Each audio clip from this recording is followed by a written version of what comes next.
தந்தை மகன் தூய் ஆவியாரின் பெயராலே ஆமென். நம் ஆண்டவராய் இயேசு கிறிஸ்துவின் அருளும் கடவுளின் அன்பும் தூய் ஆவியாரின் நட்புறவும் உங்கள் அனைவரோடும் இருப்பதாக. உம் ஆன்மாவோடும் இருப்பதாக. கிறிஸ்து இயேசுவில் அருமையான சகோதர சகோதரிகளே, ஆண்டவர் இயேசுவினுடைய விண்ணேற்பு பெருவிழாவை இன்று தாய் திருச்சபை கொண்டாடி மகிழ்கிறது. அருளப்பர் செய்தி 14வது அதிகாரம், இயேசுவினுடைய பிரியாவிடை நிகழ்வு. உள்ளம் கலங்க வேண்டாம், கடவுள் மீது விசுவாசம் வையுங்கள், என் மீதும் விசுவாசம் வையுங்கள். தந்தையின் இல்லத்திலே உறைவிடங்கள் பல உள்ளன, இல்லாதிருந்தால் உங்களுக்கு நான் சொல்லி இருப்பேன். நான் சென்று உங்களுக்கு உறைவிடம் ஏற்பாடு செய்த பின் திரும்பி வந்து உங்களை நான் என்னிடம் அழைத்துக் கொள்வேன். அப்பொழுது நான் இருக்கும் இடத்திலேயே நீங்களும் இருப்பீர்கள். நான் செல்லும் இடத்துக்கு வழி உங்களுக்கு தெரியும் என்று ஆண்டவர் இயேசு சொல்லுகிறார். ஆதியிலே வார்த்தையாய் இருந்தவர் மனு உருவாகி நம்மிடையே குடிகொண்டு தந்தையின் திருவுளத்தை நிறைவேற்றிய பின் எழுந்து மீண்டும் தந்தையிடம் செல்வதை இன்று விழாவாக கொண்டாடி நாம் மகிழ்கிறோம். இந்த நிகழ்வு நமக்கு சொல்லுவது, நாம் கடவுளுக்கு சொந்தம், கடவுள் நம்மை உருவாக்கி இருக்கிறார், உரு கொடுத்திருக்கிறார், நாம் மீண்டுமாய் அவரிடமே செல்ல வேண்டும். இந்த திருச்சபை பயணம் செய்கின்ற திருச்சபை, அவருடைய 2ஆம் வருகைக்காக காத்திருக்கிற திருச்சபை. நம்பிக்கையோடு ஆயத்தத்தோடு அவருடைய 2ஆம் வருகைக்காக காத்திருப்போம். மகிழ்ச்சியோடு இந்த விண்ணேற்பு திருவிழாவை நாம் கொண்டாடுவோம். திருவிருந்தை இறைவனுக்கு உகந்த விதத்தில் ஒப்புக் கொடுக்க, நம்முடைய குற்றம் குறைகளுக்காக, பாவ பலவீனங்களுக்காக ஆண்டவரிடத்திலே மன்னிப்பு கேட்போம். எல்லாம் அல்ல இறைவனிடமும் சகோதர சகோதரிகளே உங்களிடமும் நான் பாவி என்று ஏற்றுக்கொள்கிறேன். ஏனெனில் சிந்தனையாலும் சொல்லாலும் செயலாலும் கடமையில் தவறியதாலும் பாவங்கள் பல செய்தேன். என் பாவமே, என் பாவமே, என் பாவமே. ஆகையால் எப்போதும் கன்னியான மரியாவையும் வானதூதர் புனிதர் அனைவரையும் சகோதர சகோதரிகளை உங்களையும் நம் இறைவனாகிய ஆண்டவரிடம் எனக்காக வேண்டுகிறேன். எல்லாமல்ல இறைவன் நம்மீது இரக்கம் வைத்து நம் பாவங்களை மன்னித்து நம்மை நிலை வாழ்விற்கு அழைத்து செல்வாராக. ஆமென். ஆண்டவரே இரக்கமாயிரும். ஆண்டவரே இரக்கமாயிரும். கிறிஸ்துவே இரக்கமாயிரும். கிறிஸ்துவே இரக்கமாயிரும். ஆண்டவரே இரக்கமாயிரும். ஆண்டவரே இரக்கமாயிரும்.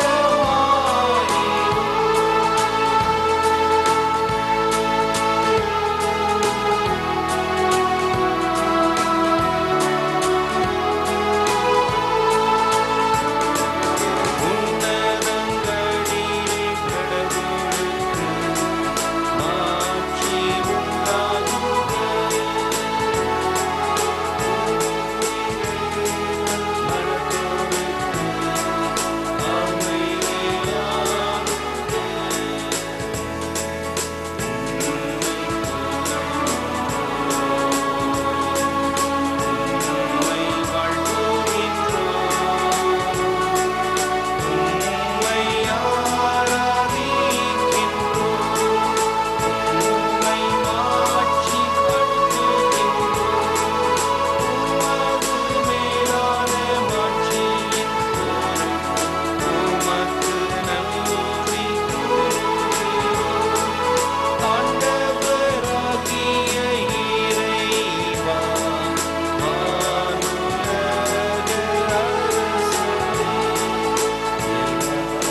மன்றாட்டை ஏற்றருளும். தந்தையின் வலப்பக்கம் வீற்றிருப்பவர் எங்கள் மேல் இரக்கமாயிரும்.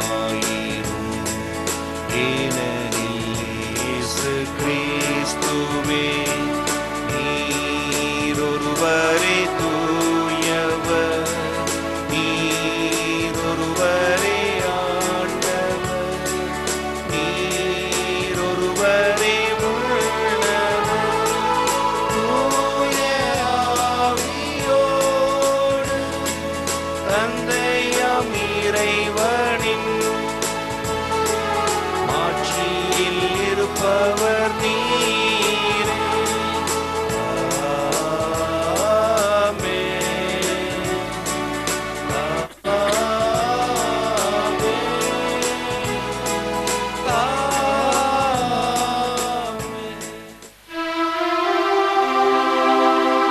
மன்றாடுவோமாக. எல்லாம் வல்ல இறைவா, இந்நாளில் உம் திருமகனின் மீட்பரமான கிறிஸ்து விண்ணகத்துக்கு ஏறி சென்றதை நம்புகின்றோம். அதனால் நாங்கள் இப்பொழுதே மனத்தளவில் விண்ணகத்தில் வாழ்ந்திட எங்களுக்கு அருள் புரிவீராக. உம்மோடு தூய ஆவியாரின் ஒன்றிப்பில் இறைவனா என்றென்றும் வாழ்ந்து ஆட்சி செய்கின்ற எங்கள் ஆண்டவரும் உம் திருமகனுமாகிய இயேசு கிறிஸ்து வழியாக உம்மை மன்றாடுகின்றோம்.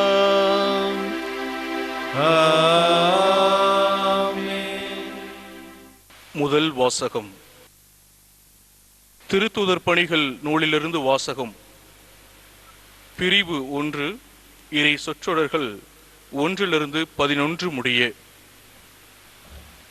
தெயோஃபில் அவர்களே, இயேசு தாம் தெரிந்து கொண்ட திருத்தூதர்களுக்கு அவர்கள் தூய ஆவியின் துணையோடு செய்ய வேண்டியவற்றை குறித்து அறிவுறுத்திய பின் விண்ணேற்றமடைந்தார். விண்ணேற்றமடைந்த நாள் வரை அவர் செய்தவை, கற்பித்தவை யாவற்றையும் குறித்து எனது முதலாம் நூலில் நான் எழுதினேன்.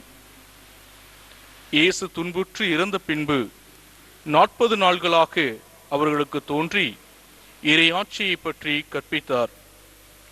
பல தெளிவான சான்றுகளால் தாம் உயிரோடு இருப்பதை காண்பித்தார்.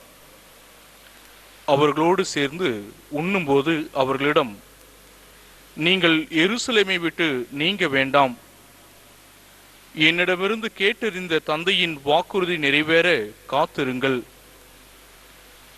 யோவான் தண்ணீரால் திருமுழுக்கு கொடுத்தார், நீங்களோ இன்னும் சில நாட்களில் தூய ஆவியால் திருமுழுக்கு பெறுவீர்கள் என்று கூறினார்.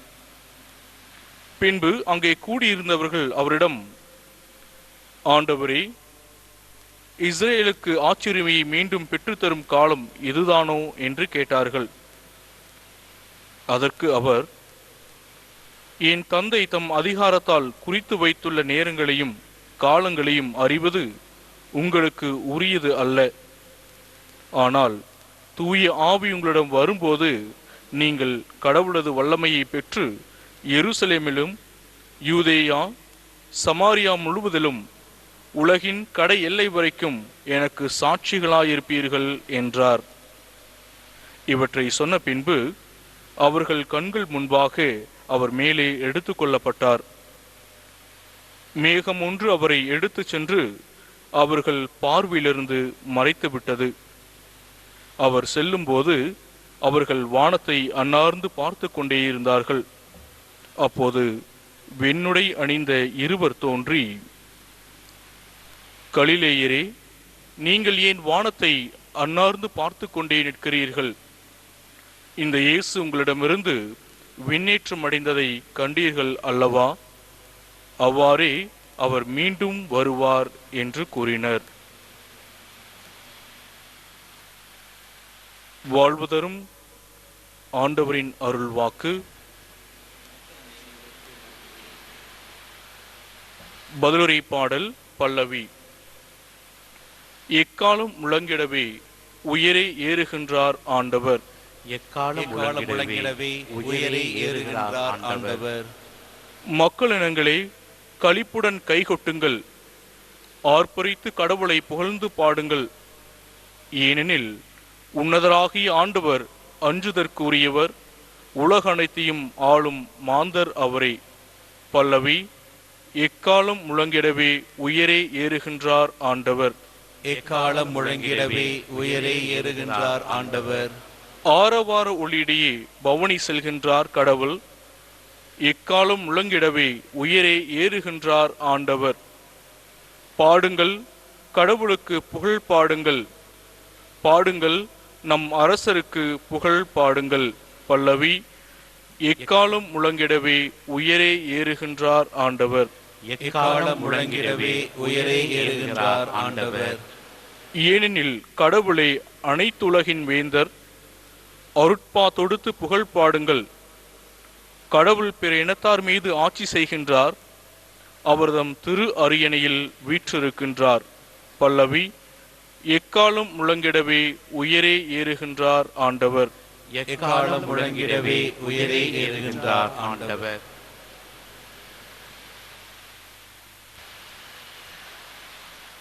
இரண்டாம் வாசகம். திருத்தூதர் பவுல் எபேசியருக்கு எழுதிய திருமுகத்திலிருந்து வாசகம். பிரிவு 1, இறை சொற்றொடர்கள் 17 முதல் 23 முடிய.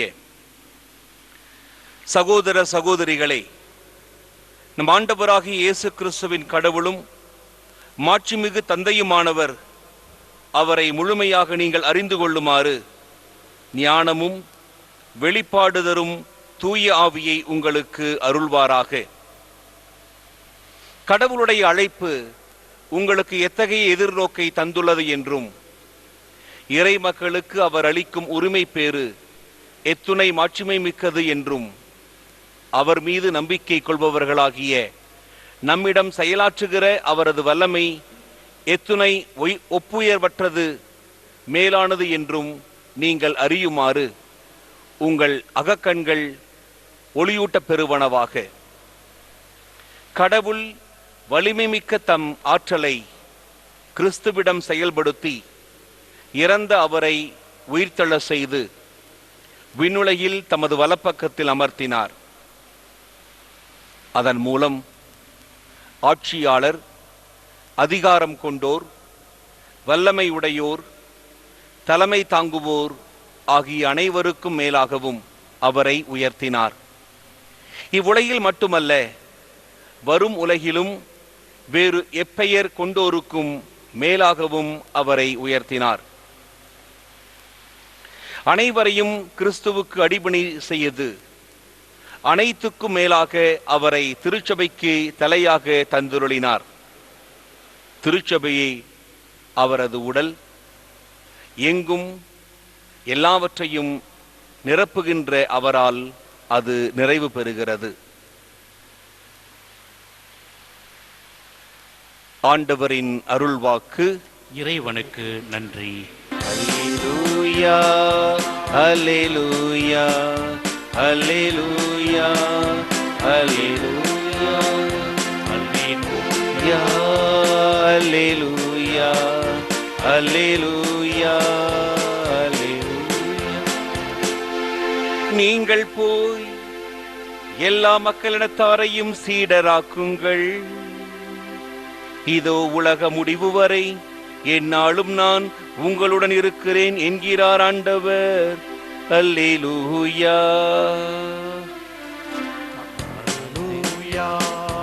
அல்லேலூயா, அல்லேலூயா, அல்லேலூயா.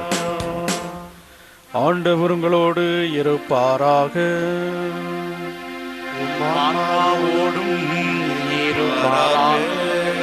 புனித மத்தேயு எழுதிய நற்செய்தியிலிருந்து வாசகம். ஆண்டவரே, மாட்சி உமக்கே.